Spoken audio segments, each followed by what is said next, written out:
Kapo baracholero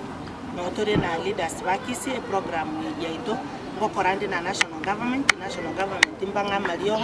wetera se ekitikiane koleta na abasani kegerta usana tuchoko konya abantu baito abantu mbarwade temegongo amaguru ngwati gubali ne batali atelio gelio kaliri mukomera na mwarorana kwaligereria abantu bawo buna bamenyete buna bakwate mechandenga na you understand ekeroko enda bunge kwamanya buno gokoraki ukobeke ebintu byabo buna bono nchini mbate bill ya parliament twarorera abana baita basike bachandegete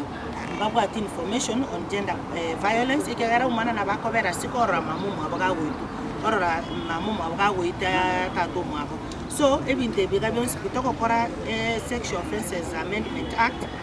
ego lead to awareness nero kirege nero actually to nero gaiga bo barachi tokote makwana na abana baitu how to kick out teen pregnancy aya to sangerero ni Easter holiday nimbata basani bangiri chianga chinyinge sana nimbata ndagira ekero toko kore ebintu ega byonsi twamanyana na abaminto ige ko babia kubobo murai orare na abantu bawo tari understand what is ailing them so a program yega umuntu na rora tebere tanya konyora it is very true this county about 9 constituencies 45 wards ekitike women rep ngerikene ne mono so igo toko genda ko lingana ne budget eri toire na national government.